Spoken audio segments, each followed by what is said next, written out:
Z-Day, Part 5, A Little Shopping Trip.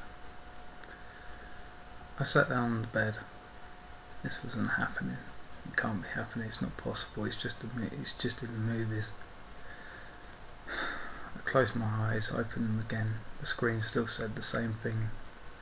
The dead walk. A million thoughts ran through my head. Part of me wanted to scream. Another voice in my head told me to hide in the cupboards. I took a deep breath. I'd seen loads of zombie films, read a million books, The Zombie Survival Guide, World War Z, Day by Day Armageddon, listened to We're Alive. Only one difference. They had guns. I had a mop stick. I went to Ty's room, yelled at him to get up and watch the news in my room. After a bit of grumbling and me putting my foot up his arse, he got moving. I went downstairs to wake up John. Baldy! Baldy! Wake up!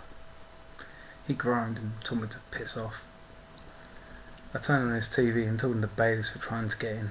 This got him up rather quickly. Ty came down the stairs and the three of us just sat there watching the news. The aerial view had pulled away from the hospital, and now he could see the things making their way to the junction where I'd seen the policeman earlier. There were a couple of dozen or so, in a ragtag group lumbering up the road. The reporter was in hysterics as the policeman made his way towards the group, his pepper spray in hand. You could see him shouting at them to stop. He pulled the trigger on the spray and hit the thing straight in the face. No one seemed to take any notice of this. The officer tackled the man to the floor, another two officers joining him, forcing it down. They jumped on its back and attempted to handcuff the thing, but again it struggled. They hit it with the spray. The officer moved closer again. The thing still squirmed under the others. He moved closer still. It looked like he was trying to negotiate with it. It lurched out and suddenly caught his hand. The other two officers pulled it away and managed to cuff it. The stricken officer stumbled back behind the makeshift barricade of police cars. There were a couple of thousand people or so working in the hospital, not to mention patients, visitors and people only there for quick appointments. If they were having so much trouble with one, how were they going to deal with thousands? The news did a fairly good job of convincing Ty and John that my story was true. If they needed any further convincing, I showed them my coat covered in that foul, disgusting smell, and glass shards, the pool covered in blood. We sat there and watched the news for another 20 minutes or so. The police had moved the barricade further back, and the number of monsters was swelling to at least 100 now. If they kept up in this direction, they would be coming our way. No one said anything. We just sat there. John was the first to speak. What are we going to do? Shopping, I said. The other two looked at me like I'd gone mad. It was time for our monthly shop anyway. All cupboards were empty apart from a few beers, half a loaf of bread, a tin of tuna, and more assorted bottles of alcohol. No way to ride out the end of the world on that. We quickly drew off a plan. Me and John would head to the supermarket. Ty would stay home, lock the doors, cover the windows, turn off the lights, and keep an eye on the news, making sure the things didn't decide to put on a massive burst of speed, and me and John getting caught out in the open. Ty had no minutes or credit on his phone. John handed in his. I made sure I had mine on me. I rarely take my phone. I don't know why. Even when I do, I rarely answer it. That wouldn't be happening today. I headed upstairs to quickly change. I thought about the things. The zombies, I suppose you could call them now. I tried to see a positive side.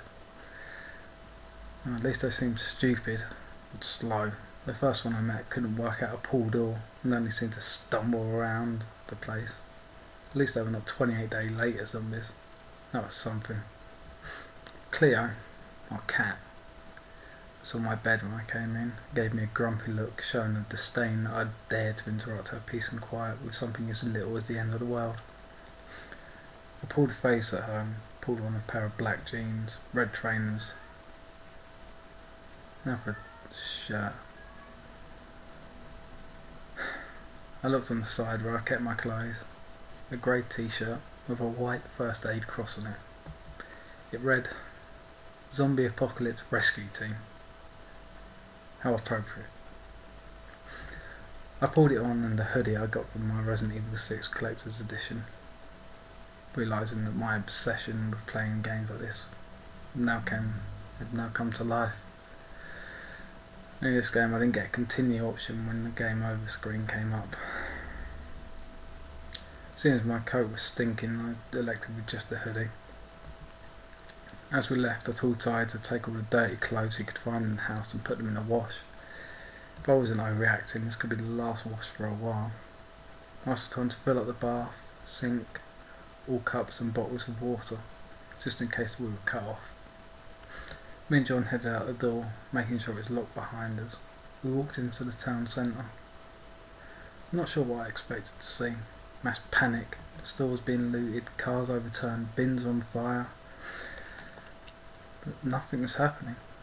People were carrying on as normal.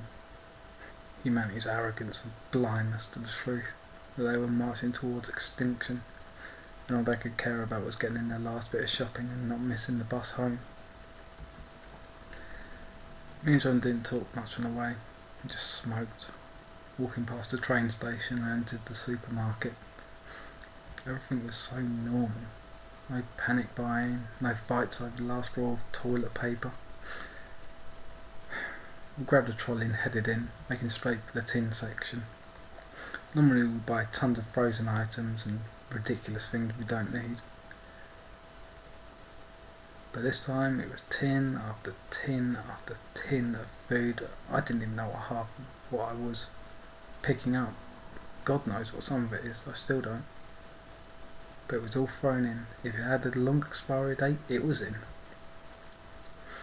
We also got 60 2-litre bottles of water, a lot of dried food, 60 cans of cat food for Cleo. I hope we don't get desperate enough to eat that. Or the cat, for another matter. And one or two things that would expire quickly but made life a bit more pleasant. Bread, eggs, milk, pack of donuts. Gotta have donuts for the end of the world. I needed to make a note to make sure to eat those first. We did get a few odd looks as we walked around and a few comments about how 2012 had not happened. Little did they know it was just right around the corner. I rang Ty to find out what was happening. The monsters had made it past the Tesco's at the hospital. Police were constantly falling back and the ranks of the undead had swelled at least to 1,000 apparently. Military vehicles had arrived on the scene, but there had been no shooting. Yet. John waved at me, I nodded. He got a kilo of tobacco. The well was going to end, I wanted to at least enjoy a smoke. The lady at the till gave us an exasperated look as we piled everything onto the counter. We started putting everything into boxes a member of staff had fetched for us. It took me, John and 3 others to pack everything up, me having to run off to grab a tin opener halfway through. That would have been embarrassing in a survival situation. Starving to death, with tons of tin food just because we had forgotten the can opener. I made sure to tip the people who would help pack the food for us and offered them another $5 each to carry it out to the taxi. The driver was a nice fellow, a jolly Indian man. He inquired why we had so much food. John lied and told him we were going for a world record attempt for the biggest picture ever done with food. This seemed to satisfy the driver, although he told us we were completely mad. He mentioned what had happened in the hospital, with feigned ignorance on the matter. I rang Ty and asked him if the house was okay. He said it was, and the things had not made much progress. They had stopped to terrorise the occupants of nearby houses, and the group had split into different directions. But a large number was still heading our way. The police had been wiped out. A band of 30 soldiers were apparently firing at the creatures with little effect. Not aiming for the head probably. These people had never seen zombie movies. It also told me all possible water containers were full up and all the windows were covered. I told him to unlock the front door and give us a hand unloading. The driver pulled up outside our house.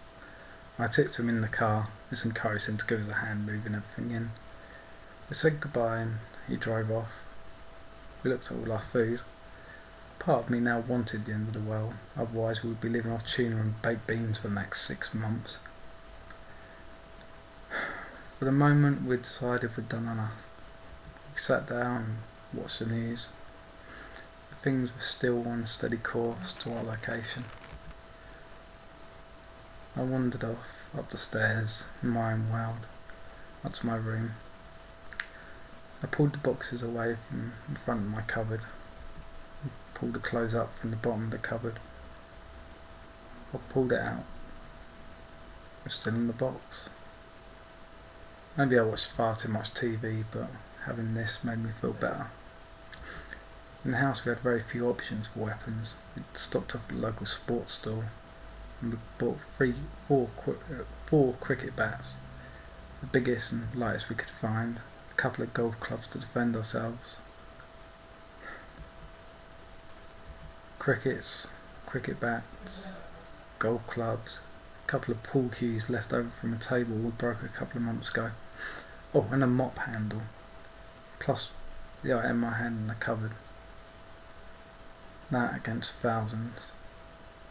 We've done all we could. For now. Let them come.